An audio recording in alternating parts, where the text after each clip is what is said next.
Bismillahirrahmanirrahim. Assalamualaikum warahmatullahi wabarakatuh. Alhamdulillah, wassalatu wassalamu ala habibina wa sayyidina wa maulana Muhammadur Rasulillah wa ala alihi wa atratihi wa ashabihi wa man walah, amma ba'd. Kita bersyukur pada Allah rezekikan kita dapat bertemu. Dan tadi kita telah pun menghafaz beberapa jumlah daripada matan warakat berkenaan dengan an-nasakh. InsyaAllah sebagaimana telah kita tipak semalam, kita akan usaha sedaya upaya dalam sama sahabat juga kena bantu diri masing-masing dengan menghafaz di rumah. Mudah ceritanya, kalau payah sangat hafal, tak boleh buat tu, daripada rumah nak ke sini tu, 2 kali seminggu tu, ulang sambil jalan. Orang boleh ambil gambar lah. Orang boleh ambil gambar, oh dahsyat dia orang ni kan? Baca buku sambil berjalan. Dia tak tahu kita kelangkau menghafal matan kan? Okey. Jadi semoga kita dapat khatamkan kitab ni dengan hafal matan sekali. Kalau jadi tu kita sembelih lah.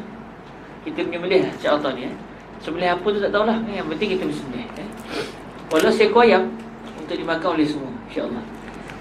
Okey, hari ini kita masuk kepada tajuk baru berkenaan dengan faslun fi at-ta'arud. Apabila kita menemui dalil yang saling bercanggah. Perbahasan ilmu usul fiqh adalah ma'rifatu dalailil fiqh ijmalan wa kayfiyatul istidlal biha wa ma yatba'u zalik. Wa kayfiyatul istidlal biha, macam mana cara nak menggunakan dalil. Antaranya macam mana kita nak guna dalil kalau dalil pula saling bercanggah dengan dalil yang lain. Kita nak pegang yang mana satu terlebih dahulu. Jadi di sinilah perbahasan yang akan dibincangkan oleh Imamul Haramain Al-Juwaini. Semalam kita telah pun bincang, saya tak langsung lah, berkenaan dengan ta'arud yang berlaku di antara dua dalil. Satu dalil lebih lama daripada satu dalil yang satu lagi. Ada dua dalil, ada salah satunya lebih awal, salah satunya lagi lebih lewat. Saling bertembung, tak boleh cara nak gabung. Akhirnya kita menggunakan konsep an-nasikh wal mansukh. An-nasikh yang diguna pakai manakala mansukh sudah tamat penggunaan hukum bagi dalil yang telah mansukh tersebut. Dan kita telah bincang panjang lebar pada pertemuan semalam, alhamdulillah. Hari ini kita bincang tentang salah satu perbahasan juga tentang cara nak menggabungkan dua dalil yang telah bertembung. Semalam bertembung, kita tak boleh nak guna dua-dua. Kita cari macam mana cara pun tak jumpa cara nak gabung dua dalil tersebut. Akhirnya tak lain tak bukan, yang tinggal hanyalah dengan mengamalkan satu dalil dan tidak mengamalkan dalil yang satu lagi, iaitu kita pegang dalil yang paling terbaru. Manakala dalil yang lama kita sudah tidak amalkan, dengan sebab pertemuan yang sudah tidak dijumpai cara nak gabungkan kedua-dua dalil. Bagaimana pula sekiranya ada cara untuk gabungkan? Di sinilah peranan tajuk yang akan kita bincangkan pada hari ini. Dinamakan sebagai al-jam'u. Al-jam'u bainal adillah. Dua dalil yang bertembung, lalu kita nak gabungkan dua dalil tersebut dengan satu kefahaman. Akhirnya kefahaman tersebut menyatakan tak bertembung dua dalil ni. Dua dalil ni zahir saja bertembung, sebenarnya tidak bertembung. Dengan kita gabung jalinkan di antara dua dalil yang zahirnya adalah bertembung. Tajuk ini sangat penting di dalam ilmu usul fiqh, dan ini akan menyebabkan kadang-kadang berlaku khilaf para fuqaha di dalam istinbat hukum. Kerana apabila mereka menemui dua dalil yang saling bercanggah, masing-masing nak gabung. Orang ni faham macam ni, orang ni faham cara gabung macam ni. Akhirnya kefahaman yang berbeza itu menyebabkan berbeza hukum fiqh. Ambil contoh mudah. Nabi SAW dalam riwayat menyatakan sewaktu Nabi angkat takbiratul ihram, Nabi mengangkat tangan sampai ke telinga. Zahirnya faham gitulah. Allahu Akbar.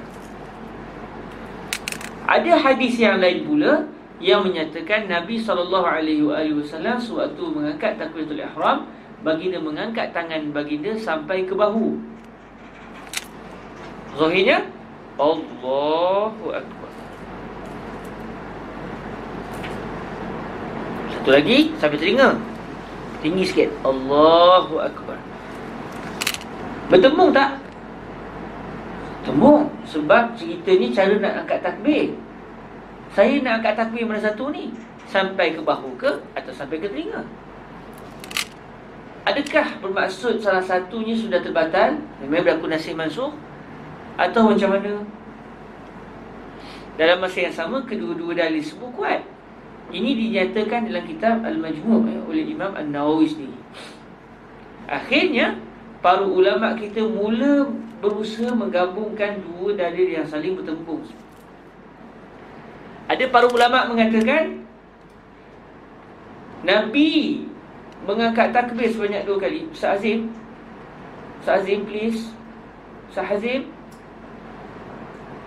laqad tarakani wala yurid an yasma' kalami wala yasma' sauti khairan insya-Allah. Okey.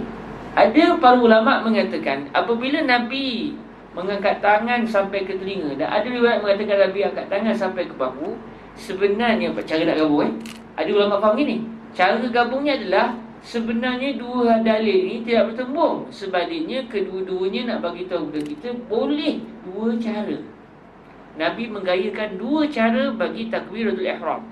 Jadi tidak bertembung sebab Nabi nak menyatakan angkat tangan sampai ke bahu pun boleh, angkat tangan sampai ke telinga pun boleh. Jadi tidak bertembung. Yang bertembung kalau salah satu tak boleh. Okey. Mazhab Imam Syafi'i pula mengatakan angkat takbir bukan ke bahu, bukan ke telinga. Bukan begini, bukan begini. Bukan sampai begini, bukan begini. Ini dua dalil ni. Mazhab Imam Syafi'i faham macam mana? Dalil yang mengatakan Nabi angkat takbir sampai ke bahu, yang sampai ke bahu bukan seluruh tangan, tetapi tapak tangan Nabi, rahah Nabi ni. Kita panggil permukaan tapak tangan Nabi ini sampai ke bahu. Okey. Hadis yang mengatakan Nabi angkat tangan sampai ke telinga, ujung jari Nabi setentang dengan telinga. Akhirnya bila kita angkat tangan begini, kita telah menggunakan kedua-dua dalil. Maknanya ulama yang berbicara, sahabat Nabi yang menyatakan Nabi angkat tangan sampai ke telinga, siapa yang sampai? Bahagian mana yang sampai? Hujung jari Nabi sampai ke telinga. Ini kefahaman dalam mazhab Imam Syafi'i. Sahabat yang menyatakan Nabi angkat takbir itu sampai ke bahu, iaitu rahah ni, permukaan telapak tangan Nabi ini sampai ke bahu. Iaitu bila kita angkat tangan begini, maka setentang dengan bahu dan telinga kita juga setentang dengan ujung jari. Jadi tidak berlaku percanggahan. Jadi bukan begini, bukan begini. Satu pendapat lagi pula tak, dua pilihan. Yang ni pun boleh, yang ni pun boleh. Okey? Jadi di sinilah kita kalau buka kitab-kitab fiqh, kita akan mendapati para fuqaha kita bercanggah pendapat, kadang-kadang disebabkan perbezaan mereka di dalam cara menggabungkan dua dalil yang saling bercanggah.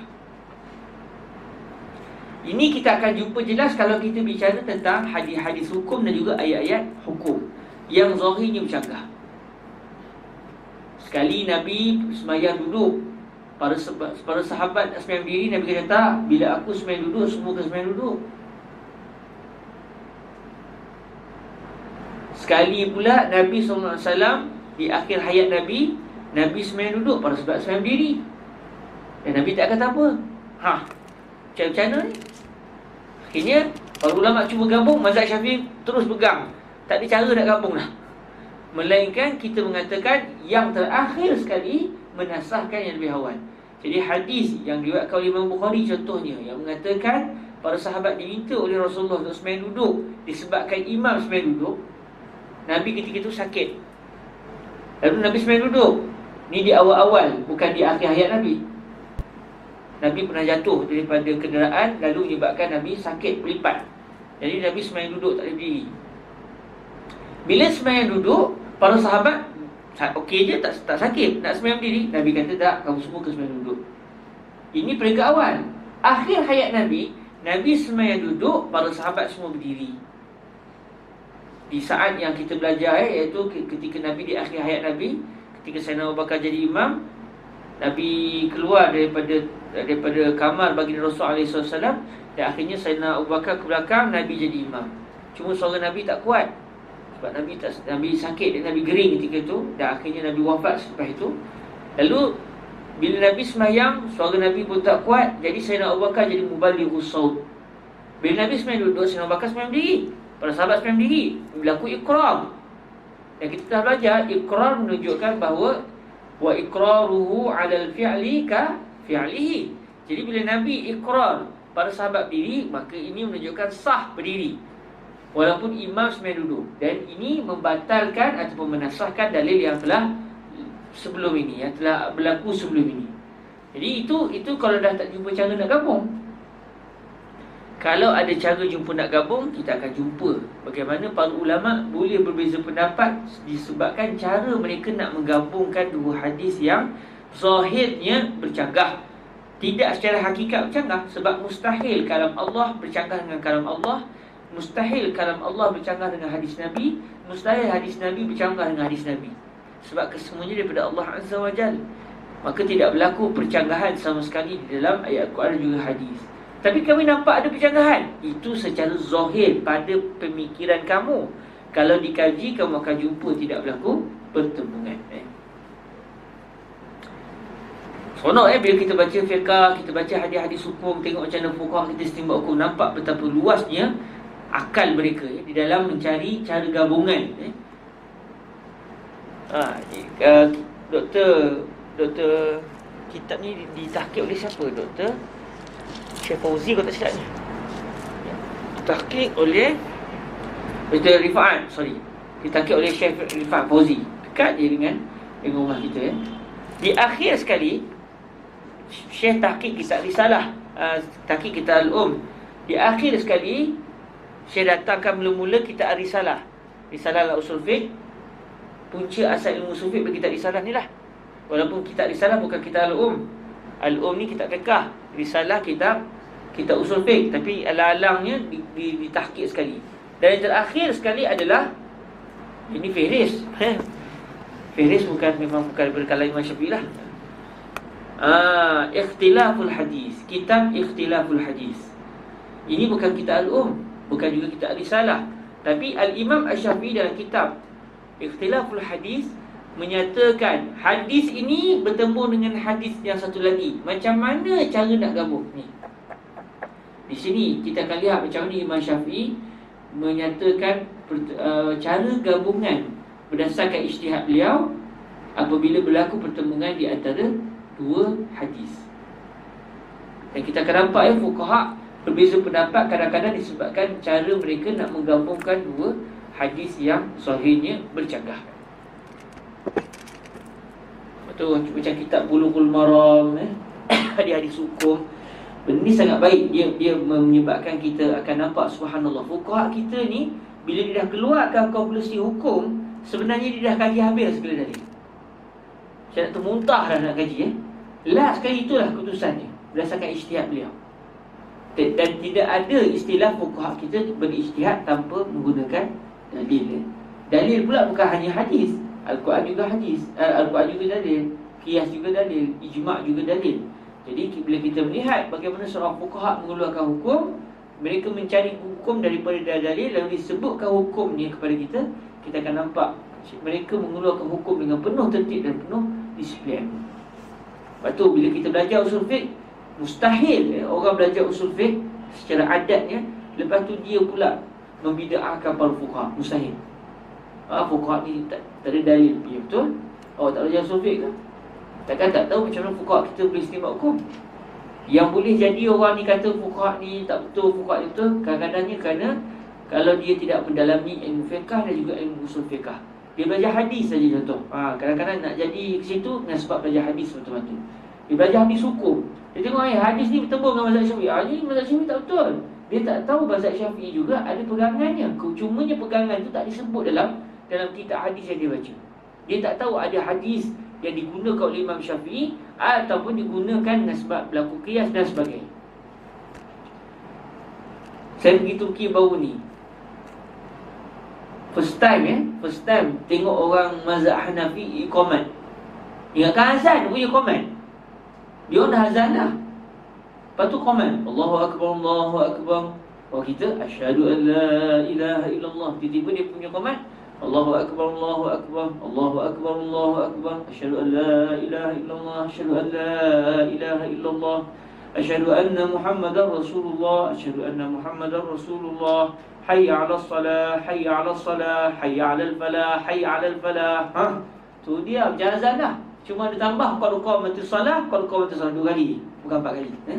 Allahu Akbar, Allahu Akbar, la ilaha illallah. Lain yang kita belajar hadis ni. Dalam hadis lain, ni lain pula. Main mazhab Imam Abu Hanifah tak ada dalil. Mustahil. Mustahil Imam Abu Hanifah tak ada dalil. Adalah dalilnya. Cuma apa dalilnya? Kalau kita nak tahu dalil mazhab Imam Abu Hanifah contohnya, sebab kita kata ini lain macam ni kan. Saya pun hampir-hampir terkasima sekejap lah kan. Tapi baru ingat Syekh Yusuf pernah sebut mazhab Hanafi qomat ni macam ni. Lain. Baru teringat bahawa mazhab Hanafi begitu. Orang Turki mazhab Hanafi. Apa dalil mazhab Imam Abu Hanifah? Kalau kita nak tahu, kena buka lah kitab mazhab Imam Abu Hanifah, kena jumpalah fuqaha ni. Sebab tugas faqih bukan menyatakan dalil. Tugas faqih bagi tahu apa natijah hukum.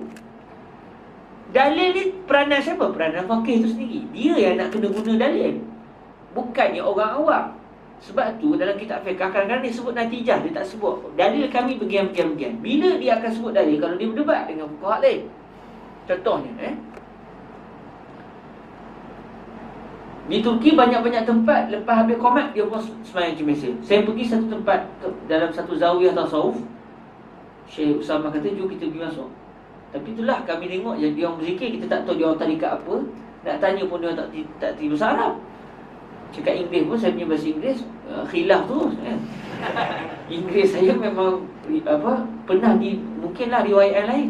Yang riwayat tu dah tak guna dah. Orang putih dengar pun tak faham betapa tingginya bahasa Inggeris saya kan. Kami tengok dia orang berzikir apa semua, okeylah. Tak kata apalah, kita tak tahu dia orang tarikat apa semua sebab dia orang tulis dalam bahasa dia pun kita tak faham. Tapi kami ikut je lah. Sebab lepas tu ada makan kan, dan merasai makanan orang sufi yang dimasak dengan hubbun Nabi. Tu dia punya dalil je lah pada nak makan je kan. Lepas tu masuk azan maghrib, orang pun qomat Islam macam mazhab Nabi lah. Sebut je qad qamatis salatu, qad qamatis salah. Imam terus Allahu Akbar, start terus sembahyang. Lepas tu si mukim tu, muazzin yang qamat tu sambunglah azan dia, Allahu Akbar, Allahu Akbar, macam biasalah. Tapi imam dah start takbir lah. Mazhab Imam Abu Hanifah. Tapi di kebanyakan masjid tak buat. Tapi asal mazhab Imam Abu Hanifah memang begitu. Alhamdulillah jumpa juga satu tempat yang dia praktikkan semua mazhab Imam Abu Hanifah dalam solat, dalam qomat. Kan lain cara kita. Apakah menunjukkan mereka tak ada dalil? Mereka ada dalil. Apa dalilnya? Kena tanyalah mereka. Antara dalilnya, kata fuqaha mazhab Imam Abu Hanifah, sebab mukim dah sebut qad qamatis salah, sembahyang telah didirikan. Maksudnya sekarang sembahyang didirikan. Itu antara dalilnya. Macam-macam lagi dalil lah. Jadi sebenarnya bila kita tengok, bukan fuqaha kita tak ada dalil, tapi mereka ada dalil. Fuqaha lain juga ada dalil, cuma fuqaha lain tak setuju dalil ni. Ataupun kadang-kadang dalil itu duduk kuat, tetapi fuqaha ni faham cara gabung ni berbeza dengan fuqaha yang satu lagi, menyebabkan berlakulah percanggahan fiqh di kalangan para fuqaha. Betul, bila belajar fiqh seronok Okey, itu dia punya mukadimah Mukadimah saja dah 15 minit. Batas sembahyang tadi setengah jam pula kan. Okey, kita masuk kepada tajuk yang sedang kita bicara ni. Tapi tak hafal lagi matan ni. Saya nak tambah hafal matan pun saya sendiri dah pening dah. Sebab yang kita hafal tadi pun tak ingat betul-betul. Tambah lagi yang ni, insya-Allah tak hafal. Tak apa, yang ni kita akan hafal pada pertemuan akan datang, insya-Allah. Faslun fi at-ta'arud. Ini adalah satu fasal. Maksudnya hadza faslun fi at-ta'arud. Dia punya takdir dari segi nahwunya begitulah. Ini adalah satu fasal, satu tajuk membicarakan tentang at-ta'arud, pertembungan, ta'arud. Ta'arud ni bertembung lah. Cuma ulama kita tak guna kalimah at-tanaqud. Dia guna at-ta'arud. Ta'arud ni maknanya saling bertembung. Gini. Tak boleh nak, dia bukan begini, kalau jadi tak bertembung. Ini satu jalan kecil, dua kereta, satu ke sini, satu ke sini, akhirnya bertembung di tengah tu. Dia panggil at-ta'arud, saling bertembung.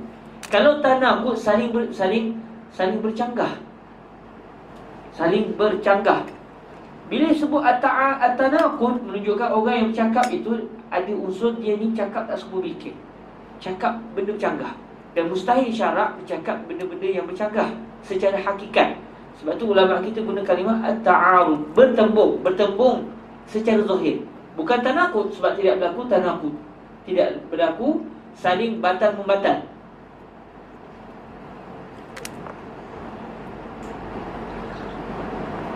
Qala rahimahullah azza wa jalla, idza ta'arada nutqani. An-nutq, kita dah sebut sebelum ni. Bila sebut an-nutqu, adalah qaulullah wa qaula Rasulillah sallallahu alaihi wa alihi wasallam. Walaupun asal terjemah an-nutqu tu asas barang ucapan, ayu khabar, tetapi yang dimaksudkan di sini adalah merujuk kepada firman Allah Subhanahu wa ta'ala.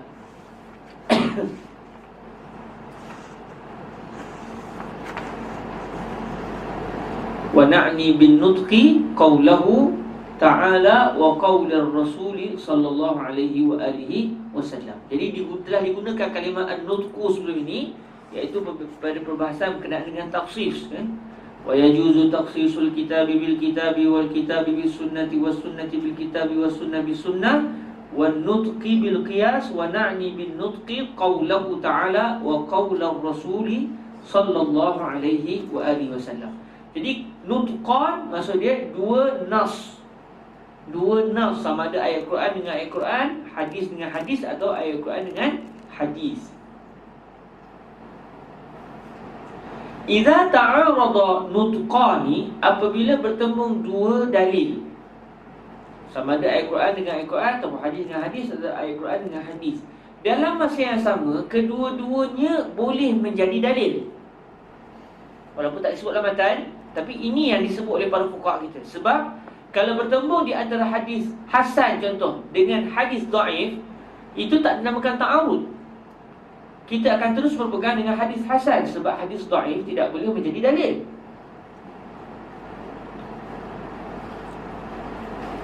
Kalau bertembung di antara hadis sahih dengan dhaif, takkan kita kata kita nak cuba gabungkan. Tak istilah gabung dah.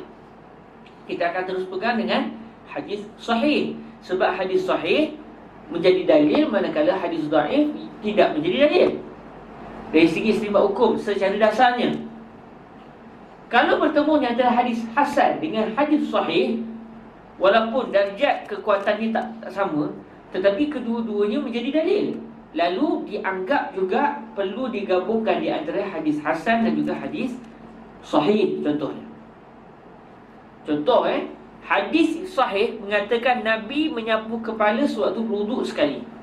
Bukalah apa kitab sahih pun, kitab Sahih Bukhari ke Sahih Muslim ke, disebut ketika Nabi berwuduk, Nabi basuh muka 3 kali, tangan 3 kali, mari kepala sapu sekali.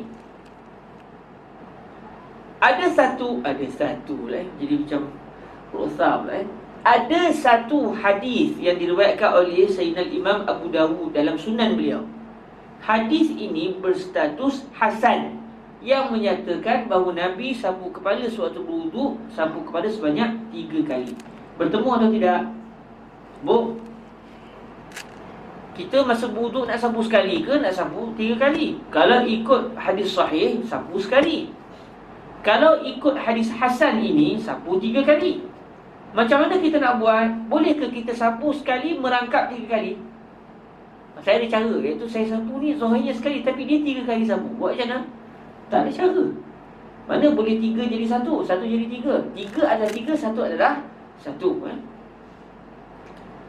Jadi berlaku pertembungan. Macam mana nak gabung? Okey, kita tengok jumhur para ulama' berpegang dengan hadis sahih dan tidak berpegang dengan hadis hasan tersebut. Sebab bagi mereka dua hadis ni walaupun dua-dua boleh jadi hujah, tapi yang ni sahih. Jadi mereka menggunakan yang paling kuat. Mazhab Imam Syafi'i tidak. Mazhab Imam Syafi'i mengatakan hadis hasan dia tak dalil. Makanya digabungkan dua hadis tersebut. Cara dia macam mana? Mazhab Imam Syafi'i memahaminya, sewaktu Nabi sapu kepala sekali, ini nak menyatakan yang wajib sekali. Bila Nabi sapu kepala 3 kali, nak menyatakan yang sunat 3 kali. Apa dalil mazhab Syafi'i lagi? Dalil mazhab Syafi'i lagi. Dalilnya, mengapa bila basuh muka 3 kali, basuh tangan 3 kali, basuh kaki 3 kali? Bukankah semua ini anggota wudu? Jadi kalaulah tangan yang merupakan anggota wudu, kepala juga anggota wudu, kalau tangan 3 kali, mengapa tidak dikiaskan pada kepala? Tengok mazhab Imam Syafi'i, bukan dengan satu dalil saja, dengan 2 dalil terus, dengan kias. Tapi fuqaha yang satu lagi mengatakan ini hadis sahih, ini hadis hasan. Jadi kita kena pegang hadis sahih. Mazhab Syafi'i akan kata apa? Kalau begitu kamu tidak berpegang dengan satu lagi hadis yang juga kuat, itu hadis hasan. Berlaku i'mal, berlaku ihmal, bukan berlaku i'mal. Kami pula menggunakan kedua-dua dalil. Mana lagi baik, i'malul aula awil ihmalu aula? La, i'mal aula minal ihmal. Nampak kuat mazhab Syafi'i kan? Tapi di sisi fuqaha letak bagi mereka yang paling kuat adalah sapu kepala sekali. Sebab tu jumhur para ulama mengatakan sapu kepala sekali. Mazhab Syafi'i satu-satunya yang mengatakan sunat sapu kepala 3 kali. Dalam 4 mazhab yang besar ni, mazhab Syafi'i saja yang mengatakan sunat sapu kepala 3 kali. Mazhab Imam Abu Hanifah tak, sekali je. Saya pernah hadir satu majlis fiqh mazhab Imam Abu Hanifah. Antara dalil mazhab Imam Abu Hanifah, kalau sapu sampai 3 kali, dia tak jadi sapu dah, dia jadi basuh. Kuat juga mazhab mereka. Kita diminta untuk sapu kepala. Bila dah sapu sampai 3 kali, akhirnya air pun mengalir tu. Bila air mengalir tu dah tak jadi sapu dah. Sapu ni main air tu, contoh macam ni lah. Mengalir? Tak mengalir. Itu baru sapu. Ini kalau sapu 2 kali 3 kali mengalir air, dah tak jadi sapu dah. Sedangkan dia tutup tu sapu. Untuk tengok dalil mereka. Memang mazhab kita macam ni tak kuat ke? Kalau kita tanya fuqaha kita, ada jawapannya. Memang masing-masing ada jawapan. Sebab itu akhirnya setiap faqih itu akan merasakan pendapat mereka lah yang paling betul. Ra'yi shawab, insya-Allah maksud dia. Tapi yahtamilul khata', mungkin salah insya-Allah. Wa ra'yu ghairi khata', pendapat orang lain yang tak sama dengan pendapat saya salah, insya-Allah. Tapi mungkin pendapat mereka sebenarnya adalah betul. Bila kita nak tahu mana betul mana salah, di akhirat kelak. Sebab tu seorang mujtahid tidak boleh berpegang dengan pendapat mujtahid yang lain. Sebab kalau mujtahid itu dia pegang pendapat mujtahid yang berbeza pendapat dengan dia berpegang dengan pendapat yang salah. Bila berpegang dengan pendapat salah, haram. Sebab tu mujtahid tak boleh pegang pendapat mujtahid lain. Kita yang muqallid boleh pegang, sebab kita tak tahu mana satu betul mana salah. Tapi kenapa kita belajar mazhab Syafi'i? Dah kebetulannya orang Malaysia tu kebanyakan mazhab Syafi'i. Kalau kita nak belajar semua mazhab, pengsan nanti. Mazhab Syafi'i sekarang ni pun masa baca, ingat bila jadi kabur juga kan? Macam mana mazhab kita? Lupa tak? Itu pun satu mazhab. Saya sendiri pernah pengalaman begitu kan? Kita belajar macam-macam, tiba-tiba berlaku depan mata kita, benda tak biasa berlaku depan mata. Tak ingat juga tu. Itu baru satu mazhab. Apatah lagi kalau semuanya kita belajar di rojak, memang tak faham. Melainkan kita belajar satu mazhab sampai power, lepas tu kita belajar mazhab yang kedua sampai power, boleh. Tapi kita perlukan umur yang panjang dan juga kecerdakan yang sangat dahsyat. Lepas tu dah kita belajar satu mazhab biasanya. Sebab nak menguasai satu mazhab pun jenuh. Baca matan Abi Syuja', kuasai dah semua dah. Ingat betul dah ni matan Abi Syuja'? Saya tak. Mazhab Syafi'i ada berapa kitab? Satu kitab je tak? Yang kitab yang belajar kitab apa? Saya baca kitab Fathul Qari. Habis mula-mula bila nak baca? Okey, tahun yang sekian-sekian. Okey, kitab Nihayatul Matlab Imam Haramain bila baca? Al-Bayan, Al-Majmu', Rawdatul Talibin, Minhajul Talibin, apa belum? Itu semua. Sebab itu biasanya kita tak akan dapat menguasai pelbagai mazhab. Kita sekadar untuk beribadah dengan Allah berdasarkan cara kefahaman Imam Syafi'i. Dan bagi Imam Syafi'i, semua pendapat beliau adalah betul. Walaupun orang bertikai pendapat mazhab Syafi'i tak ada dalil apa semua. Dah, kamu yang dakwa tanya Imam Syafi'i ada dalil. Cuma kebetulan kalau Imam Syafi'i tak sebut, kita tak tahu lah apa dalilnya. Kebetulan. Tapi setiap fuqaha dia akan ada dalilnya. Okey. Jadi yang dimasukkan dengan nutqan di sini dua dalil. Dan dua dalil ini yang mana kedua-duanya boleh menjadi dalil dari segi istinbat hukum. Jadi kalau berlaku pertemuan antara hadis dhaif dengan hadis hasan ataupun hadis dhaif dengan ayat Al-Quran, maka tak akan dipegang hadis dhaif tu. Secara basicnya begitu. Maka kalau hadis dhaif tu dinaikkan darjah menjadi hasan li ghairi, ketika itu jadi dalil lah. Dan ini pun satu perbahasan yang panjang. Bilakah dalil hadis dhaif boleh menjadi dalil? Saya ingin nak tulis tentang itu. Sebab saya sendiri tidak mengetahui perbahasan itu secara panjang lebar. Sebab kalau tengok dalam kitab-kitab fiqh, kadang-kadang fuqaha kita berhujah dengan hadis dhaif.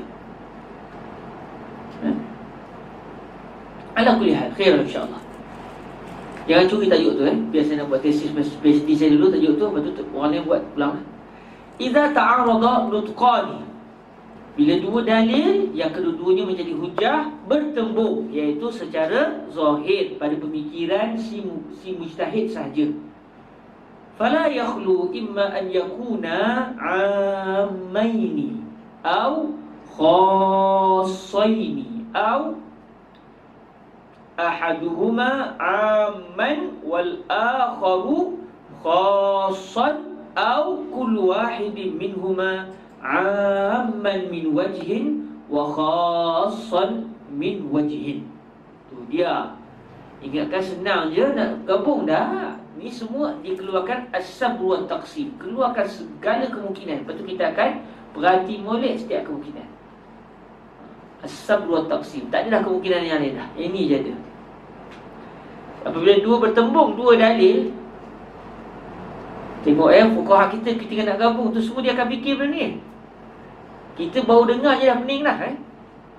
Bila dua dalil bertembung, maka tidak akan sunyi, kata Imam Haramain, daripada keadaan-keadaan yang disebutkan tadi. Apa dia?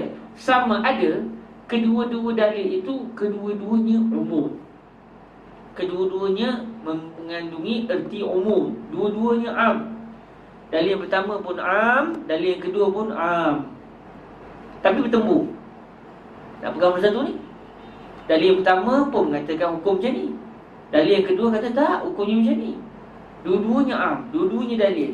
Nampak macam mana? Au khassaini, ataupun kedua-dua dalil itu dua-duanya khas tetapi bertembung.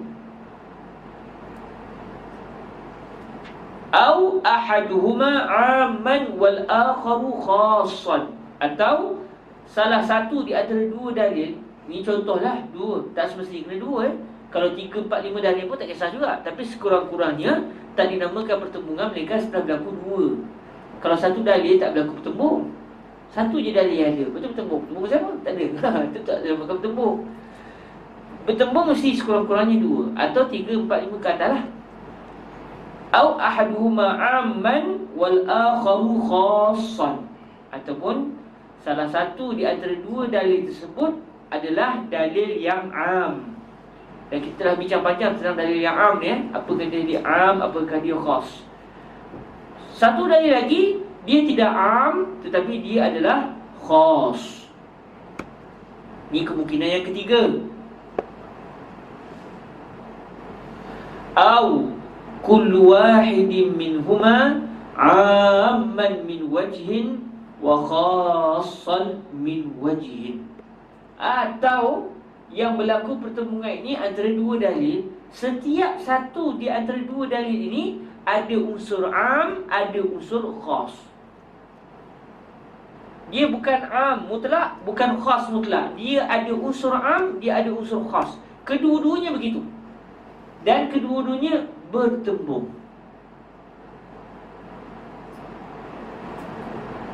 Okey, jadi tahu kan dia punya kemungkinan akal bagi masalah ini.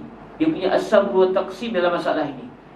Pertama, kedua-dua dalil itu am. Yang ini pun am, dalil yang kedua pun am dan bertembung. Dalil ataupun keadaan yang kedua, ada dua dalil, setiap satunya khas. Ini pun khas, dalil yang kedua pun khas dan bertembung. Ataupun keadaan yang ketiga, Ada satu dalil dia ni am, satu dalil pula khas. Dia bertembung di antara am dan juga khas. Ataupun ada dua dalil yang bertembung, tapi setiap satu dalil itu dia ada unsur am, dia juga adalah khas. Am dari satu sudut, khas dari satu sudut. Dalil yang kedua pun macam tu. Dia boleh dianggap sebagai am dari satu sudut dan khas dari satu sudut yang lain, dan bertembung dua dalil ni. Nak buat macam mana kalau kita nak gabung? Okey, sebelum kita masuk kepada dia punya cara nak gabung, siapa yang tak faham? Siapa yang faham? Tu dia. Yang ni memang bertembung terus ni. Saya faham, saya tak faham. Itu dah jadi tanaqud. Dia tak ta'arud dah. Dia jadi tanaqud. Faham ke tak faham ni? Tak faham? Okey. Sekarang ada dua dalil yang bertembung. Kita nak tahu macam mana cara nak gabungkan dua dalil yang bertembung. Nak gabungkan macam mana? Cara nak gabung. Sebab kita nak ambil konsep i'malu ad-dalilain aula min ihmali ahadihima wal amal bil akhar. Kita nak guna konsep kita nak amalkan semua dalil. Tapi dua dalil ni saling bertembung. Macam mana kita nak gabungkan? Jadi ini tajuknya. Cuma sebelum kita nak tahu cara nak gabung, kita kena tahu bentuk dalil yang bertembung ni. Apa dia punya ahwal bagi dalil-dalil yang bertembung. Maka di sini disebut 4 keadaan. Keadaan yang pertama, ada dua dalil, dua-duanya am. Dalil pertama pun am, dalil kedua pun am.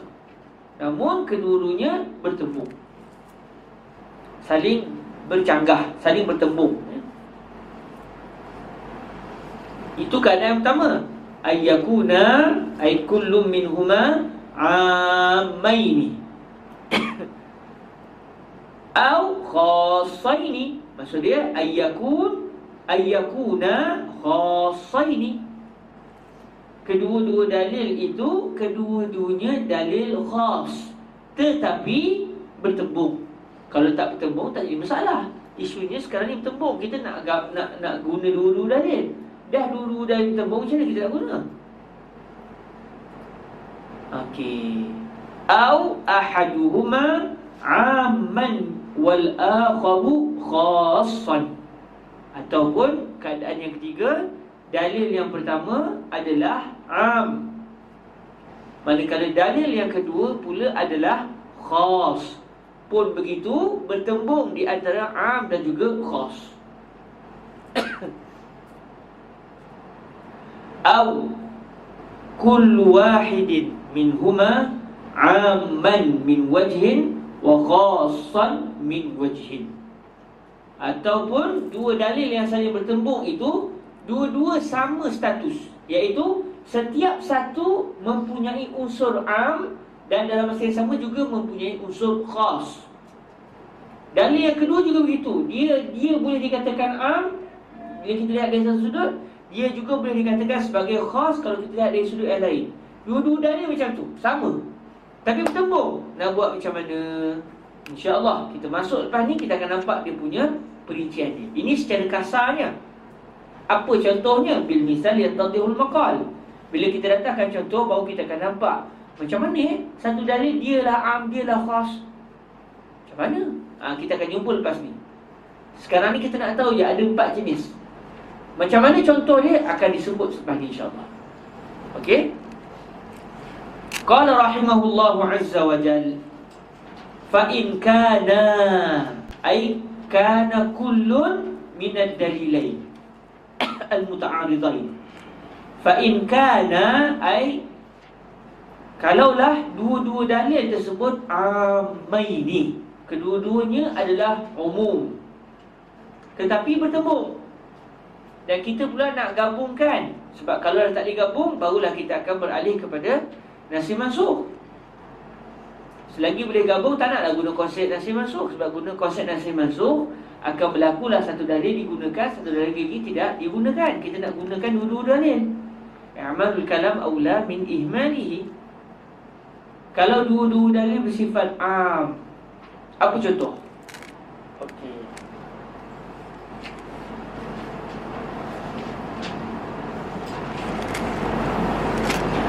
Okey, mungkin yang ni adik-adik semua kena tulis. Sebab kalau tak tulis, kita tak nampak contoh. Sebab bila sebut dalil, kena tulis lah dalilnya. Dalil sama ada Quran ataupun hadis dalam isu pertemuan ni. Contohnya apa? Okey, hadis yang pertama berbunyi, al-hadisul awal ala ukhbirukum bi khairi syuhada.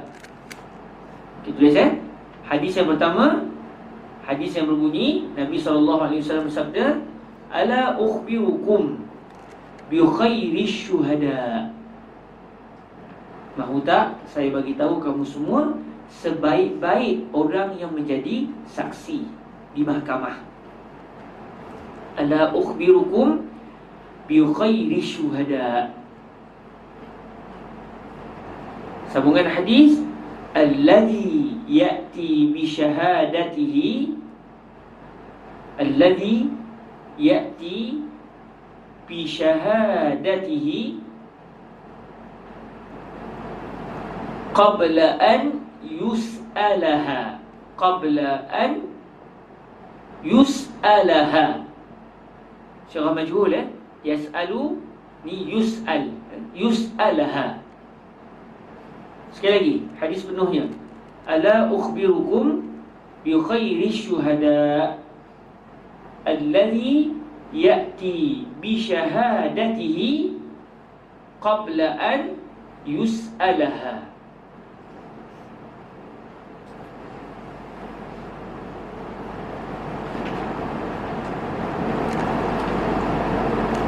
Selesai? Dalam hadis ini Nabi menyatakan, mau tak saya bagi tahu kamu sebaik-baik orang yang menjadi saksi. Lalu Nabi sebut allazi ya'ti bi syahadatihi, sebaik-baik saksi adalah orang yang datang membawa penyaksian dia. Dia bagi tahu kepada pihak hakim, saya melihat peristiwa begam berlaku, qabla an yus'alaha, sebelum si saksi tadi diminta untuk bersaksi, diminta untuk mendatangkan penyaksian dia. Maknanya dalam satu mahkamah, hakim tanya kepada orang yang mendakwa, kamu dakwa begian, kamu dakwa si fulan hutang kamu, mana bukti? Ada saksi? Dia terbingung, saksi Tiba-tiba satu orang bangkit, Tuan Hakim, saya melihat peristiwa itu berlaku. Maknanya dia tak diminta, hakim tak minta dia jadi saksi. Hakim tak rasa, kamu si fulan bangun, sebutkan penyaksian kamu. Tak ada. Orang pun tak tahu dia jadi saksi. Tiba-tiba dia yang volunteer menjadi saksi di dalam peristiwa tersebut. Jadi kata Nabi SAW, orang macam ni adalah sebaik-baik orang yang menjadi saksi. Nampak tak di mana umumnya? Adakah hanya untuk orang tertentu? Hanya pada waktu tertentu? Atau pada sepanjang zaman? Sepanjang zaman, kalau orang ni dia tak diminta untuk jadi saksi, tapi dia yang volunteer jadi saksi, dia akan menjadi sebaik-baik orang yang bersaksi di mahkamah. Nampak tak di mana umumnya? Umumnya kerana berlaku mudhaf dan mudhaf ilaih, bi khairi syuhada. Nabi nak beritahu, nak tak kamu tahu tentang manusia-manusia yang mereka ini menjadi orang yang paling baik sekali menjadi saksi. Maknanya siapa sahaja yang tak diminta untuk jadi saksi, tiba-tiba dia yang apa cakap Inggeris, volunteer dia yang terlupa cakap Melayu dia yang sukarela, dia yang bersukarela dia yang sukarela menjadi saksi, maka orang ini adalah sebaik-baik saksi. Hanya pada zaman Nabi? Tidak. Hanya pada zaman Tabi'in? Tidak. Hanya di Malaysia? Tidak. Di mana saja, di mana tempat, pada zaman apa sekalipun. Sebab Nabi sebut khairi syuhada. Ada mudhaf dan juga mudhaf ilaih, maka mudhaf dan juga mudhaf ilaih dia memberi makna umum.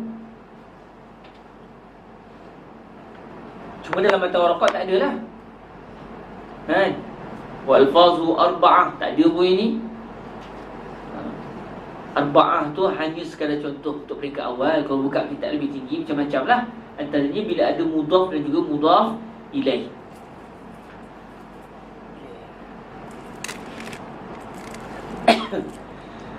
Hadis yang kedua yang bertembung dengan hadis ni, kan kita bincang dua-dua dalil adalah am, dan masa sama dua-duanya adalah bertembung. Dalil yang kedua yang bertembung ni apa? Al-hadisus tsani, hadis yang kedua yang bertembungnya adalah berbunyi,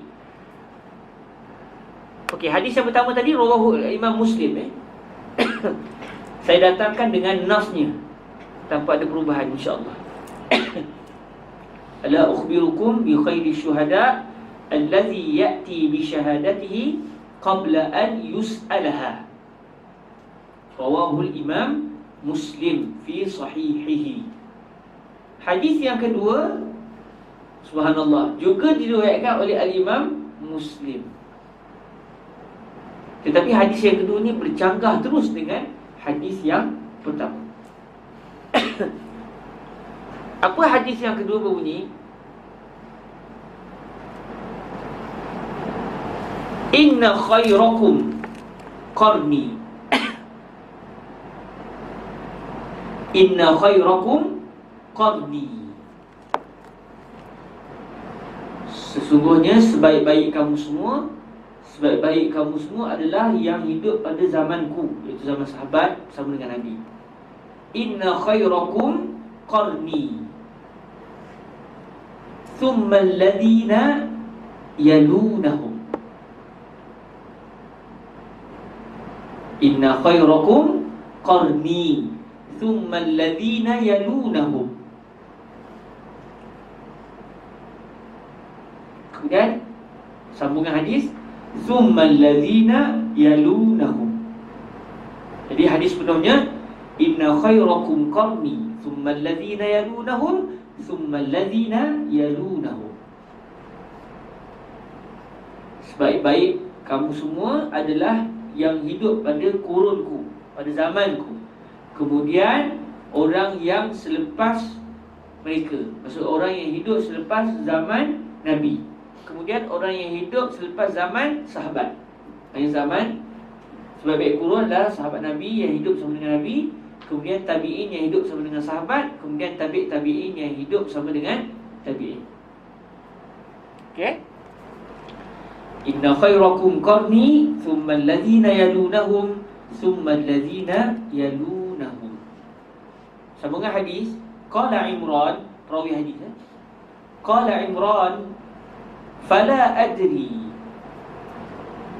Qala Imran fala adri aqala Rasulullah sallallahu alaihi wa alihi wa sallama. Qala Imran fala adri aqala Rasulullah sallallahu alaihi wa alihi wa sallama ba'da qarnihi marrataini aw thalathah. Marrataini aw thalathatun aw thalathatan.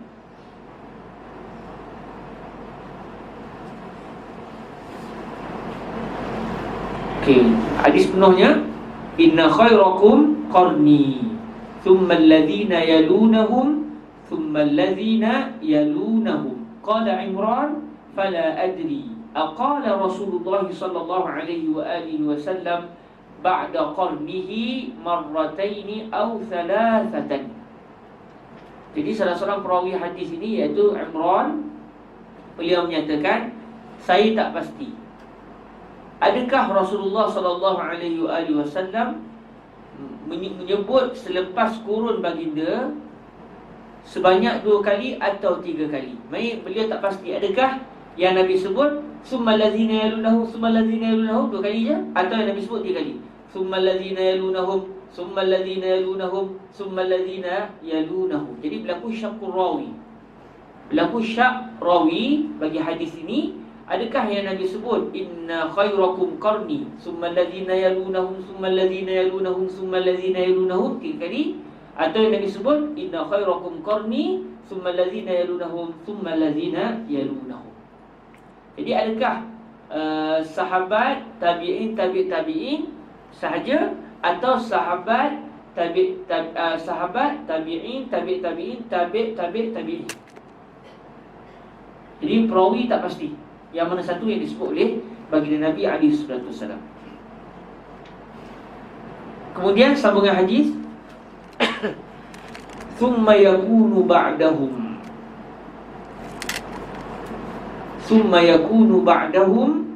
qaumun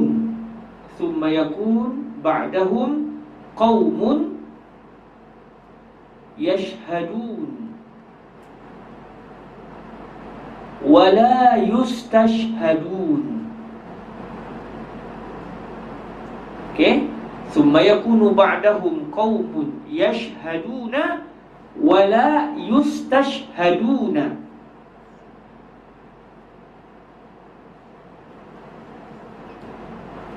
Dapat semua? Alhamdulillah. Jadi hadis yang kedua ini juga riwayat Imam Muslim. Jadi dalam hadis yang kedua ni Nabi menyatakan sebaik-baik kamu semua adalah yang hidup pada kurunku, iaitu sahabat Nabi lah, yang hidup sama dengan Nabi.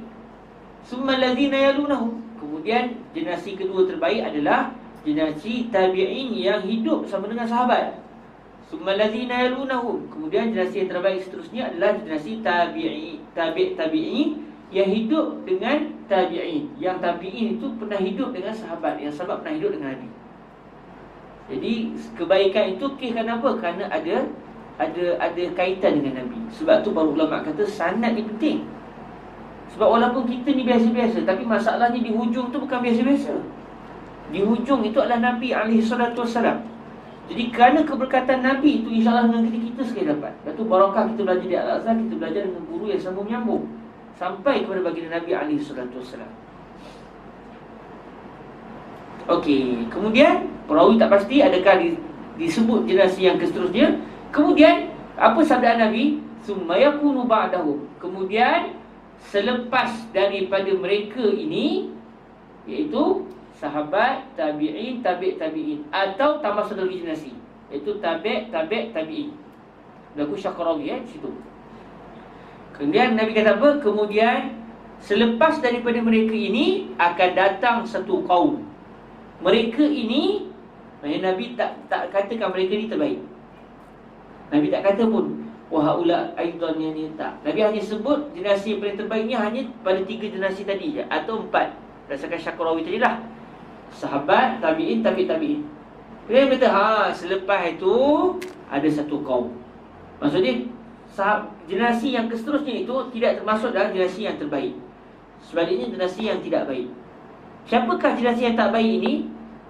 Mereka adalah satu kaum yang menjadi saksi dalam keadaan mereka tidak pula diminta untuk menjadi saksi.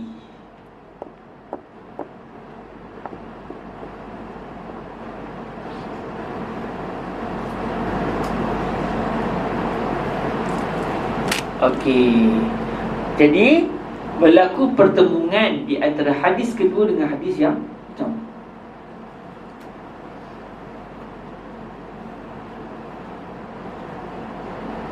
Sebab apa? Sebab dalam hadis yang pertama disebut sebaik-baik orang yang menjadi saksi adalah dia bersaksi tanpa diminta oleh hakim untuk dia menjadi saksi. Dalam hadis yang kedua pula, Nabi SAW menyatakan orang yang dia jadi saksi dalam keadaan tidak diminta untuk menjadi saksi, ini adalah ciri-ciri generasi yang tidak baik. Generasi yang tak baik ni, apa dia ciri-cirinya? Di kalangan mereka itu, perangai mereka ni, kalau tak diminta jadi saksi pun nak jadi saksi juga. Ini adalah generasi yang tidak baik. Maksud dia, seburuk-buruk orang menjadi saksi adalah orang yang tidak diminta menjadi saksi, tiba-tiba dia pula yang sukarela menjadi saksi. Nampak tak berlaku pertembungan?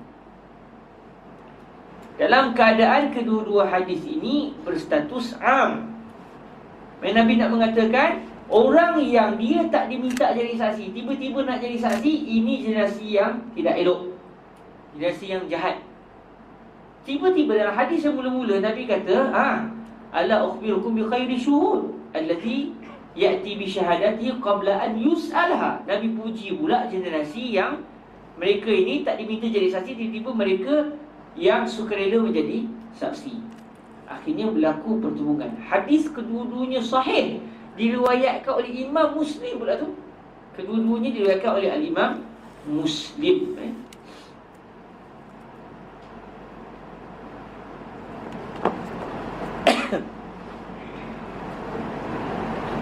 Kita nak buat macam mana?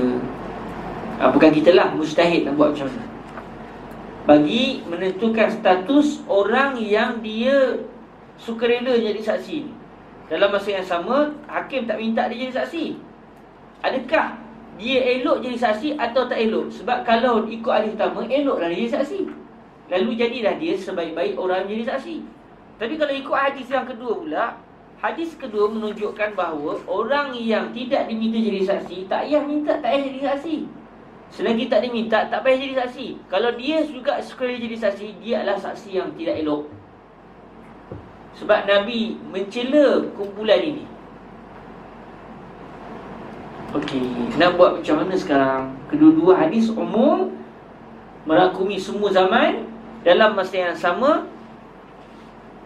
satu hadis menyatakan mereka adalah bagus, satu hadis lagi mengatakan mereka adalah tidak bagus.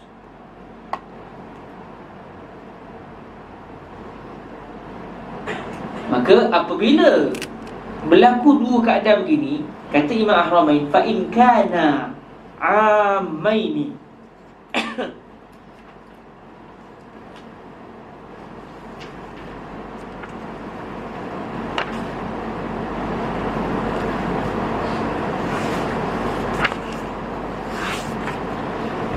fa in kana amaini fa in amkana al-jam'u bainahuma yujma'u.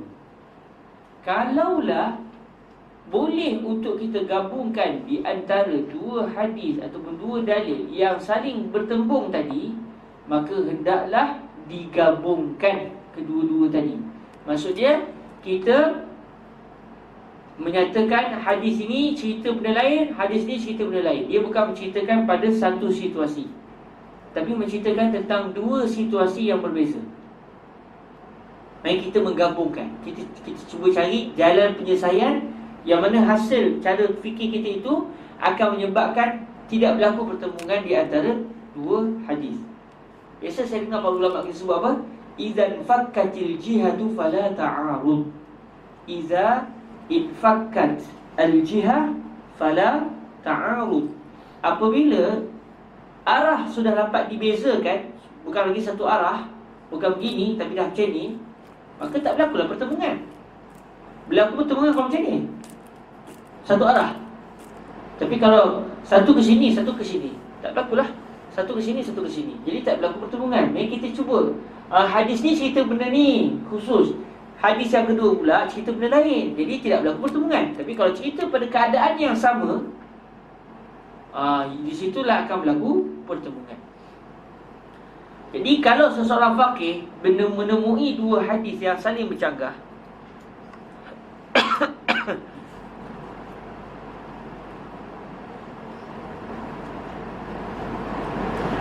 menemui dua hadis yang saling bercanggah, dalam masa yang sama ada cara untuk digabungkan. Gabungkan. Jangan pegang satu hadis, tolak satu hadis. Sebab kita dah jumpa cara nak gabung. Okey. Para ulama kita, contohnya dalam hadis yang kita bincang tadi, mereka gabungkan. Bilakah hadis pertama ini menjadi dalil, bilakah hadis yang kedua menjadi dalil? Sebab kalau ikut zahir dua-dua bertembung. Lalu kata para ulama kita, hadis yang mula-mula yang Nabi sebut, ala ukhbirukum bi khairi syuhud allazi ya'ti bi syahadatihi qabla an yus'alaha. Hadis yang menceritakan orang yang jadi saksi dalam keadaan dia tak diminta, tapi dia tetap mendatangkan penyaksian. Orang ini adalah saksi yang paling terbaik. Sebenarnya ini pada satu keadaan, bukan pada semua keadaan. Apakah keadaan tersebut? Apabila orang yang membawa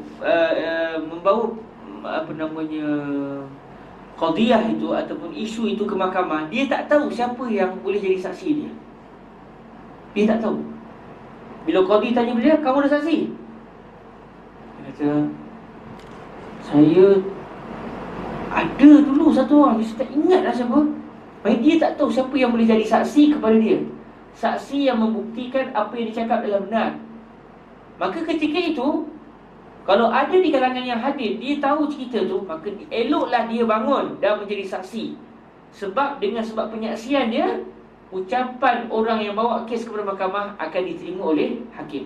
Lalu hak dia dapat diambil semula. Tapi kalau dia senyap, apa yang berlaku? Kalau dia kata kamu tak ada saksi, maka ucapan kamu tertolak, tutup kes.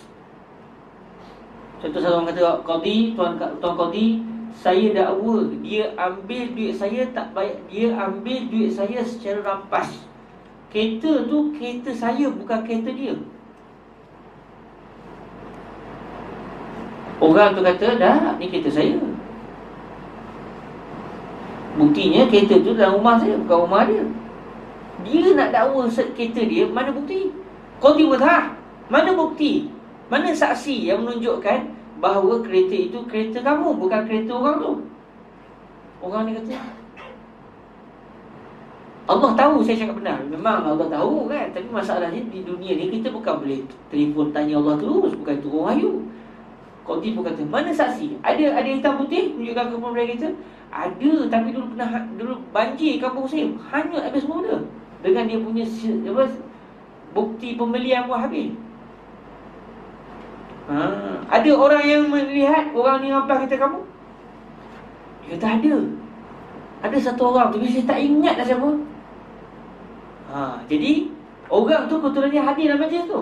Kalau dia bangun, saya menjadi dalil, saya menjadi saksi, wahai tuan qadi, saya lihat orang tu rampas kunci kereta ni daripada dia. Kalau orang tu bangun, apa yang berlaku? Akhirnya dapatlah orang yang bawa kes ke mahkamah tadi akan hak dia semula. Dia dapat semula kereta dia. Jadi sebab itulah Nabi menyatakan, ala ukhbirukum bi khairi syuhud allazi ya'ti bi syahadatihi qabla an yus'alaha. Merujuk kepada situasi apabila orang yang bawa sebarang kes ke mahkamah, dia tak tahu siapa boleh jadi saksi dia. Jadi kalau ada orang yang menyaksikan kes tersebut, hendaklah dia bangun menjadi saksi demi untuk memberikan semula hak yang sepatutnya kepada orang yang mendatangkan kes tersebut ke mahkamah. Jadi hadis pertama nak cerita tentang tu je, bukan nak cerita semua keadaan. Hadis yang kedua pula, apabila orang yang bawa kes tu dia tahu siapa yang menjadi saksi.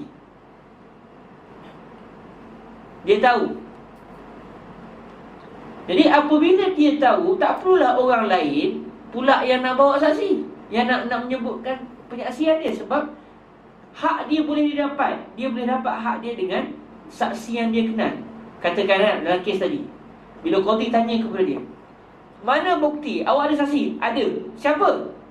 Qadi tanya. Dia kata saksi dia kawan saya, cuma dia tak ada di Malaysia sekarang. Kawan saya, nama dia Fuad. Dia di mana? Qadi kata, dia pergi Turki seminggu sebab ada urusan tentang, urusan-urusan dia lah kan. Dan dia akan balik lusa. Saya dah tanya dia memang kata dia ingat memang benda tu berlaku. Dan dia melihat Saifulan dia rampas kereta saya. Okey, Qadi kata okey, kalau macam tu kita tunggu dia balik ke Malaysia. Dan ketika itu kita akan minta untuk dia mendatang ke mahkamah menjadi saksi, sama ada betul atau tidak dia jadi saksi. Kebetulan dalam peristiwa tu ada satu orang dia juga lihat. Jadi kalau dia bilang, untuk pengetahuan Qadi, saya pun jadi saksi juga. Saya pun saya tahu benda tu berlaku. Kata para ulama, orang yang macam ini yang termasuk di dalam hadis yang kedua, yang dibicarakan oleh hadis yang kedua. Orang tak minta jadi saksi, dia pula mengending-ending nak jadi saksi. Orang tu tak perlukan dia, tapi dia pula nak mengending-ending, nak masyhur, nak jadi penyelamat lah kononnya kan? Padahal ada dah saksi, cuma kebetulan dalam masa tu dia tak dapat datang. Dia akan datang dalam 2-3 hari lagi, contoh. Jadi hadis yang kedua yang Nabi SAW nyatakan summa yakunu ba'dahum qaumun yashhaduna wala yustashhadun. Ini merujuk kepada situasi yang kedua tadi, iaitu apabila satu orang mendatangkan satu kes di mahkamah, dia ada bukti, dia ada saksi, tetapi tiba-tiba datang satu orang, dia pula mengendeng-endeng nak jadi saksi, sedangkan tak diminta pun untuk dia menjadi saksi. Tak ada pula kau kata, lambat sangat ni, jadi saya buka lah kepada semua yang hadir. Siapa yang lagi yang jadi saksi? Kau ada dalam mahkamah ni? Kalau dia minta, barulah dia boleh datang. Ini kau tak minta pun, dia pula yang mengada-ngada dan jadi saksi. Jadi Nabi tidak suka seseorang itu tidak diminta, dia pula jadi saksi. Sebab kerana kalau dibenarkan perkara tersebut, akan banyak orang yang nak jadi saksi dalam keadaan mungkin dia melakukan pendustaan. Dia tak diminta tapi nak jadi saksi juga. Jadi di sini membuka pintu pendustaan di dalam mahkamah. Okey, jadi nampak tak? Dua hadis asal tembung, dua-dua kuat, rawahul Muslim. Tetapi apabila fuqaha bincang hadis ni dengan hadis ni, ada tak cara akhirnya dia si fakir tadi, saya nampak hadis yang pertama ni cerita dalam situasi yang memerlukan orang tadi untuk jadi saksi. Hadis yang kedua pula merujuk kepada suasana yang tidak memerlukan untuk orang tersebut jadi saksi. Jadi kalau dia pula sengaja nak jadi saksi, di sini akan ada unsur buruknya. Sebab kenapa yang tiba-tiba dia jadi saksi? Bukan tak ada saksi pun, ada yang kenapa kau tiba-tiba bangun nak jadi saksi? Mesti ada benda. Mesti ada benda. Ni pula mahkamah, bukan di borak biasa-biasa. Mesti ada benda ni. Entah pakai, entah nak buat pendustaan. Jadi ada tuhmah di situ. Okey, itu sekiranya boleh dijumpai cara nak gabung. Fa in kana amaini fa in amkana al-jam'u bainahuma yujma'u wa in lam yumkin al-jam'u bainahuma. Kalau tak ada cara nak gabung, si faqih ni kata, dua-dua hadis ni kuat ni, dua-duanya bersifat umum, tapi dua-dua bertembung. Nanti tu saya dah fikir, kok nampak ada cara nak gabung 3-4 hari, 10 hari, 2 minggu tak jumpa juga. Saya tak jumpa nak cara gabung. Nampak memang bertembung juga. Nak buat macam mana? Kalau dia dah tak mampu, mungkin bagi seorang faqih dia tak mampu, tapi bagi faqih lain dia nampak. Di sini juga akan menimbulkan perbezaan pendapat fiqh. Sebab si faqih ni nampak cara gabung, faqih satu lagi dia tak nampak cara gabung. Bila si faqih beritahu ni cara gabung, dia kata saya tak setuju. Dia tak setuju pula cara gabung kawan tadi. Dengan sebab ini juga boleh membawa kepada khilaf fuqaha dalam masalah fiqh. Fa in lam yumkinil jam'u bainahuma yutawaqqafu fihima in lam yu'lamit tarikh. Kalau dia tak mampu nak gabungkan di antara dua dalil tadi, yutawaqqafu fihima illam yu'lamit tarikh. Ketika orang tadi tak mampu nak gabung, dia tahu tak mana satu dulu, mana satu kemudian di antara dua dalil tadi? Mana satu yang lebih awal, mana satu yang lebih akhir? Tahu tak? Kalau dia tak tahu antara dua dalil yang dua-dua umum tapi bertembung, tapi tak tahu mana satu dulu, mana satu kemudian, apa yang dia kena buat? Yutawaqqaf. Dia kena mengambil sikap, saya tak boleh buat keputusan. Tanya hukum bab tu, saya tak tahu. Setakat ni saya tak boleh beri jawapan, sebab saya tak tahu. Dua-dua dalil berbeza. Dalil ni kata halal, dalil ni kata haram. Bertembung. Saya cuba cari cara gabung, tak jumpa. Saya pula tak tahu mana satu dulu, mana satu kemudian. Jadi bila tak tahu, saya tak boleh guna konsep nasakh, an-naskhu. Bila begitu saya nak buat apa? Saya hanya mengatakan wallahu a'lam, ana la adri. Amanah, kena amanah. Kalau tak tahu, kena amanah. Bukan amanah parti tu kan. Kena amanah menyatakan yang dia tidak tahu Sebab kena sebut tu, jadi kan orang salah faham Bahaya zaman sekarang Zaman sekarang bukan lagi i'mal kalam aula min al-ihmal, dah. Ibtal kalam afdal Tapi tak kaitan apa-apa Fa in ulima tarikh, kalau dia tahu mana satu dahulu, mana satu kemudian. Ada dua dalil, dua umum bertembung. Dia tak tahu macam mana cara nak gabung. Cuma dia tahu yang ni dulu, yang ni kemudian. Contoh macam dalam hadis tadi. Hadis cerita tentang Nabi pernah meminta para sahabat semua kena duduk sembahyang berjemaah. Kalau imam sembahyang duduk sebab imam uzur, makmum kalau tak uzur pun kena sembahyang duduk. Satu lagi hadis, Nabi minta para sahabat berdiri sebab para sahabat mampu untuk diri. Yang tak mampunya imam, maka imam saya sembahyang duduk, makmum semua kena sembahyang berdiri. Cuba nak gabung macam mana? Sahabat yang sama, masjid yang sama, imam yang sama. Nak gabung macam mana? Yang ni dalam satu keadaan, ni satu keadaan. Keadaan apa? Ini sembahyang zuhur, ni sembahyang asar. Takkan itu pula dalil. Bagi sembahyang zuhur, imam kau sembahyang duduk, makmum kau sembahyang duduk. Bagi sembahyang asar, kena diri. Apa beza zuhur dengan asar? Duduk sembahyang fardu. Akhirnya tak jumpa cara nak gabung. Okey, kalau tak jumpa, mana dulu mana kemudian? Tahu. Pada satu yang dulu. Yang dulu adalah kisah Nabi sembahyang duduk, suruh para sahabat sembahyang duduk.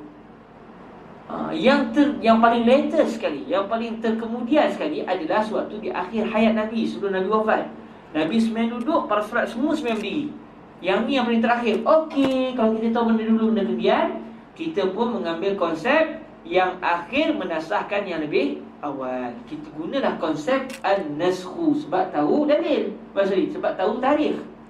Kalau tak tahu tarikh, katakan dalam isu tadi dia tak tahu. Tak, saya pun tak tahu. Yang tahu hadis ni rawahu man saja. Dua-dua sahih. Saya tak tahu mana dulu mana kemudian. Kalau tak tahu dia kena, dia orang tanya ustaz, imam sembahyang duduk, makmum kena sembahyang duduk ke sembahyang berdiri? Saya tak tahu. Sebab ada dua dalil, dua-dua bertembung. Saya cuba cari cara nak gabung, saya tak tahu. Saya cuba cari mana dulu mana kemudian, saya tak tahu. Jadi kamu tanya soalan ni, saya tak tahu. Mudahnya, habis kamu nak buat macam mana ustaz? Mudahnya sembahyang orang lain lah. Itu penyelesaian boleh senang. Imam tu nak sembahyang duduk dan dia tak larat, habis tak jadi makmum dia lah. Sebab kalau kamu jadi makmum dia, kamu nak sembahyang duduk ke berdiri? Saya tak tahu. Kata si mujtahid tadi. Boleh, pergi tanya mujtahid lain. Saya setakat ni tak tahu. Jadi kalau awak nak amalkan, mudahnya biar dia sembahyang duduk, awak tak sembahyang dengan dia. Buat sembahyang lain. Yang sembahyang dengan dia, semuanya orang sembahyang duduk belaka. Itu penyelesaian cepat. Tapi nak tahu secara tepat apa pendapat fiqh, saya tak tahu.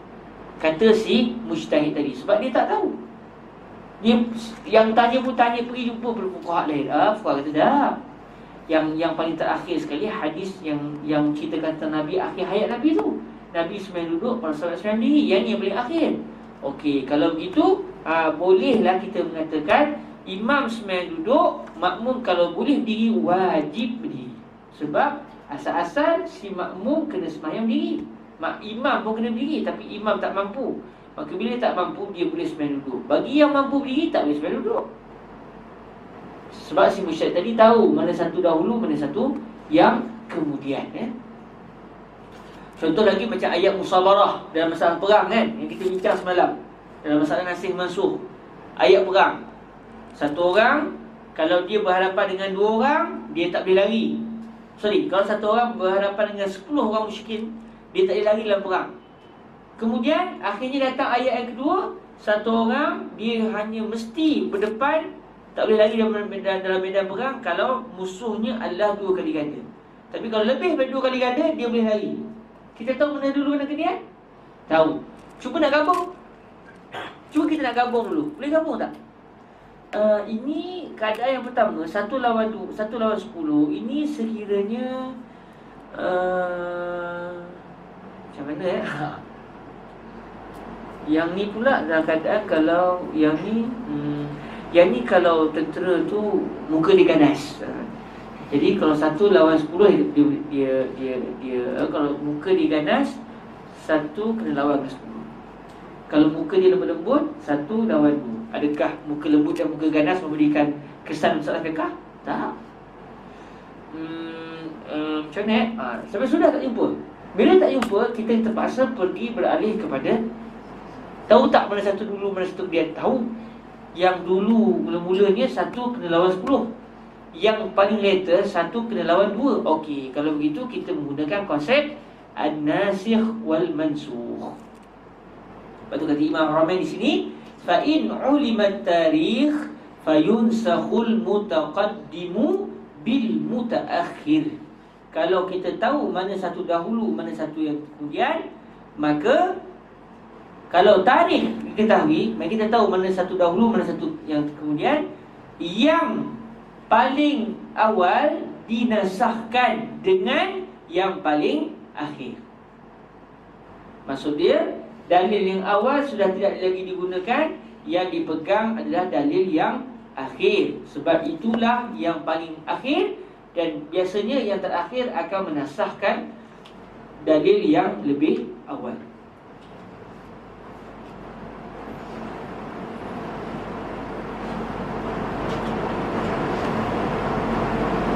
Okey.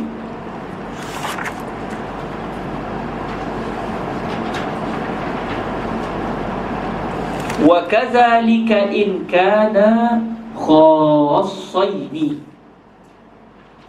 Begitu juga sekiranya kedua-dua dalil tersebut adalah khas. Yang kita bincang tadi semuanya dua-dua dalil itu am, merangkumi semua orang, bukan hanya pada kelompok tertentu. Kalau dua-dua khas tapi bertembung, macam mana cara? Macam kalau dua-duanya am juga. Ada cara nak gabung tidak? Ada cara? Okey, gabungkan dulu. Tak jumpa cara. Kalau tak jumpa cara, tahu tak mana dulu mana kemudian? Tak tahu. Okey, tawakuf. La adri wal jawab. Tahu mana satu dulu, mana satu kemudian? Okey, yang terakhir menasahkan yang lebih awal. Ini kalau kedua-duanya khas.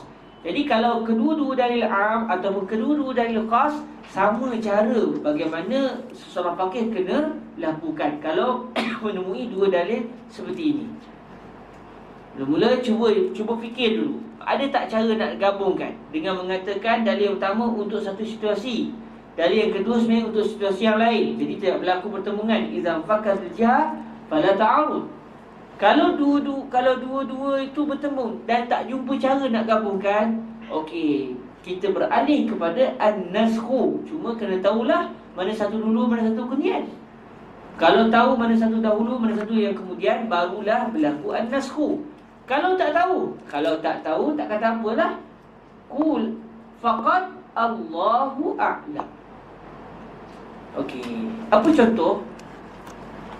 Contoh kalau dua-dua adalah khas.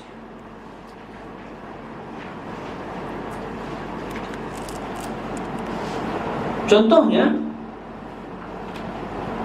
di dalam Sahih Bukhari juga Sahih Muslim, Rasulullah sallallahu alaihi wasallam dalam hadis tentang wudu, Nabi membasuh kaki Nabi. Bukalah apa hadis pun, Sahih Bukhari, Sahih Muslim, hadis-hadis yang sahih, ketika membicarakan tentang wudu bagi Nabi alaihi salatu wasallam, maka akan ada kisah sewaktu Nabi basuh kaki, Nabi bukan sapu kaki, Nabi basuh kaki. Bila jadi basuh? Bila kita basahkan tangan dan air menitik, itu namanya basuh. Jadi kalau kita betul spray betul. Masa spray tu kalau kita spray, lepas tu air mengalir, spray di semua tempat tak apa.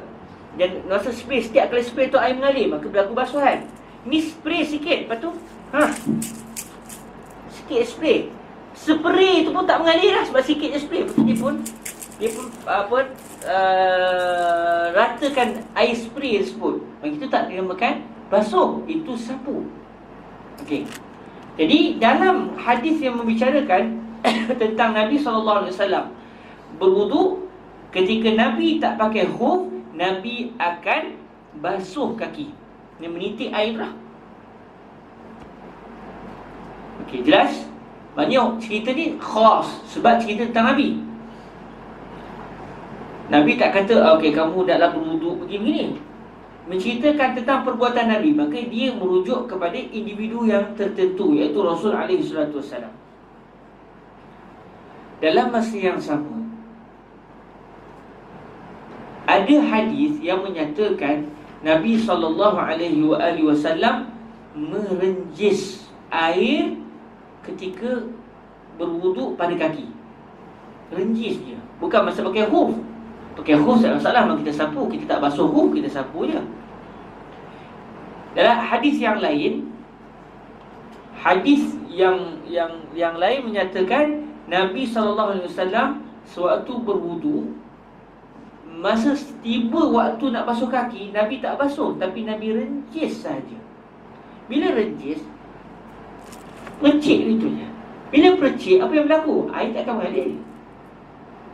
Kalau mengalir pun hanya pada kawasan itu dan tak kena pada semua kawasan. Bila Nabi percik begitu je, menunjukkan bahawa tidak berlaku basuhan. Macam mana kita nak gabung? Kita nak ikut Nabi. Sallu kama ra'aitumuni usalli. Hadis kedua-duanya khas, cerita tentang Nabi, bukan menceritakan tentang ucapan Nabi, tapi menceritakan tentang perbuatan Nabi. Maka kita dah bincang tentang al-af'al. Kalau al-af'al tidak menunjukkan adanya ikhtisas, adanya khususiyah, maka kita juga kena buat. Dan kita bincang tentang al-af'al kan, alhamdulillah, perbuatan Nabi. Sekarang kita nak lakukan macam Nabi buat. Nak buat sama dan berlaku khilaf lah, wajib ke sunat ke, itu kita rujuk tak fiqh. Tapi bila wuduk mesti jadi wajib lah bila sembahyang. Sekarang kita nak buat macam mana? Nak renjih saja ke? Maksudnya sapu kaki saja dengan air, basahkan tangan sikit, lepas tu sapu ataupun renjih macam tu je, atau basuh? Ada cara nak gabung?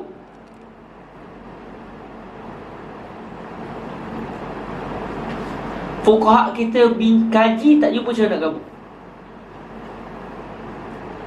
Tak ada pula fuqaha kita kata setakat ni lah, boleh pilih. Nak renjis pun tak apa, nak basuh tak apa, tak ada. Sebab pilihan hanya berlaku pada basuh kaki atau sapu khuf. Dan ayat Quran jelas-jelas mengatakan wamsahu birusi wa arjulakum. Kalau dia baca wa arjulikum, itu mashul arjul, itu merujuk kepada sapu khuf. Dan ijma' mengatakan tidak boleh sapu kaki. Imam Nawawi sebut dalam majmu' kalau tak silap dia, ijma' para ulama mengatakan tidak boleh sewaktu berwuduk sapu kaki. Mesti basuh. Kalau tak nak basuh kaki, pakai khuf, sapu atas khuf. Dan ijma' ini menolak apa yang dipegang oleh golongan Syiah. Kalau kita buka YouTube tengok macam Syiah berwuduk, dia tak pakai khuf, tapi dia sapu kaki dia macam dia pakai khuf. Dan kata Imam Nawawi, berlaku ijma' para ulama, sepakat para ulama tak sah wuduk kalau sapu kaki. Dan kadang-kadang kaki pula tak pakai khuf. Sekarang Nabi renjis je, main sapu lah, bukan basuh. Nak buat macam mana? Macam mana kita nak faham kisah ni? Sebab kita juga nak amalkan, sebab ia berkaitan dengan af'alun Nabi. Akhirnya para ulama tak jumpa cara nak gabung. Sorry, para ulama jumpa cara nak gabung. Dalam isu ni ada cara gabung. Apa cara gabungnya? Para ulama kita mengatakan hadis yang Nabi basuh kaki itu merujuk pada keadaan biasa. Ketika Nabi berhadas, Nabi akan berwuduk dengan basuh kaki. Hadis yang menceritakan Nabi percik tu saja, percik kaki tu, itu adalah ketika mana Nabi SAW berwuduk bukan dengan sebab hadas, tetapi hanya untuk tajdidul wudu. Bila tajdidul wudu tidak untuk mengangkat hadas, maka Nabi berlebih kurang. Ketika Nabi berwuduk, sewaktu tujuannya adalah untuk tajdid semata-mata, dan kadang hadas masih belum terangkat. Ada ulama faham begitu. Jadi akhirnya dua hadis yang kedua-duanya khas, ada cara untuk digabungkan. Sebab dua hadis ni saling bertembung. Dalam masa yang sama ada cara untuk al-jam'u. Maka kita tak katalah berlaku an-nasikh ataupun mansukh, sebab ada cara nak gabung. Cara dia macam mana? Para ulama kita faham hadis yang menceritakan Nabi basuh kaki itu merujuk ketika Nabi berwuduk untuk tujuan solat ataupun tujuan-tujuan yang lain setelah Nabi berhadas. Memang berlaku hadas, Nabi wuduk untuk mengangkat hadas. Hadis yang Nabi percik itu merujuk kepada suasana Nabi berwuduk ketika Nabi berwuduk untuk tujuan tajdidul wudu. Itu satu cara kefahaman. Ada juga para ulama kita faham sebenarnya ar-rash itu bukan sapu sebenarnya, bukan sapuan ke atas kaki, bukan menyapu kaki. Tetapi ar-rash itu, walaupun bunyinya ar-rash sekadar percik, tapi percik dengan air yang banyak. Ada orang faham? Jadi sebenarnya bila percik dengan air banyak, berlaku basuhan. Jadi digabungkan dua hadis tadi juga. Maksudnya tidak berlaku pertemuan hadis pertama dengan hadis yang kedua.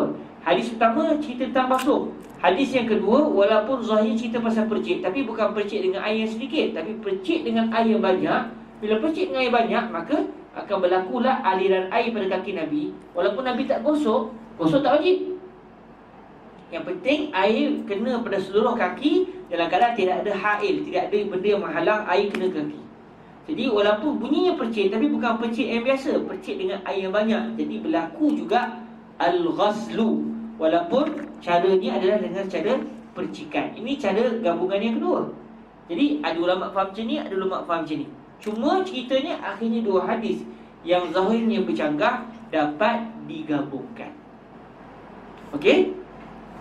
Tapi kalaulah tak jumpa cara nak gabung, kalau tak jumpa cara nak gabung, macam kalau dua-dua bersifat am tadi, okey, atau tak mana dulu mana kemudian. Kalau tahu mana yang dahulu mana yang kemudian akan menasahkan yang lebih awal. Okey, saya tak tahu mana satu dahulu, mana satu kemudian. Okey, kalau begitu at-tawaqquf. Okey? Alhamdulillah Rabbil Alamin. Saya rasa kita berhenti setakat ini dahulu, sebab perbahasan ini agak mencabar dan agak rumit sikit. Dia tak rumit sangat, tapi sebab bila kita baca ni, kepala saya pun dah terasa panas, itu menunjukkan perbahasan kita rumit. Dan kalau terus panas, boleh menyebabkan darah tinggi semakin naik. Jadi kita berhentilah, kalau tidak qalu di sini. Okay. Alhamdulillah. Okey, ada sebarang soalan sebelum kita tawakuf? Bukan tawakuf sebab tak tahu mana satu nasi masuk kan? Tawakuf sebab kepala dah panas. Ustaz Azim, Syekh Abdullah Izzuddin dan Sufi Ayyub اليوم درسوا في الرؤى ولا في اليوم؟ طيب جيد الحمد لله. Okey, ada soalan? Semua clear? Okey. Kalau semua clear, ada, silakan.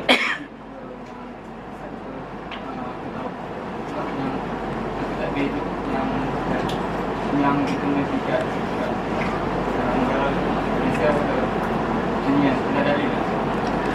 bila angkat begini, kita di sini kan, cuping. Di sini masih sini. Dia bila angkat takbir bukan kena sini. Dia bukan mesti lekatkan. Dia bukan nak pegang cuping ni, angkat takbir. Kita angkat macam biasa. Tapi tengok di sini, tapi di sini benar. Dia masih setara dengan sini. Nampak tak? Bila kita angkat tangan di sini kan? Okey, tangan di sini. Okey, katakan di sini. Ini masih lagi bertentang dengan bahu. Kalau begini dah tak setang dengan bahu dah. Kan kalau kita angkat begini. Okey. Tapi kalau begini kan, bila kita rapat dia masih lagi di kawasan bahu. Setentang dengan bahu kan. Betul? Ya, kena dengan bahu sikit Tapi kalau begini tak kena dengan bahu dah. Dia di atas bahu. Tapi di sini masih tentang dengan bahu. Ini cara kefahaman mazhab Syafi'i kita lah. Kuat lain kata tak usah dah kata ya, kalau lah kita jumpa doa Allah, tu dia tinggi sungguh. Itu dia pegang dengan pendapat yang mengatakan boleh pilih tu lah. Sama ada gini. Kalau kita jumpa gini pula Allah, mungkin dia berpegang dengan pendapat yang mengatakan angkat takbir setentang dengan bahu je. Ujung telinga pun tak kena di bawah telinga. Tapi kalau dia naik sikit, dia masih lagi setengah bahu. Okay? Dan tak perlulah kena buat pembaris. Okay? Allah Ta'ala a'lam.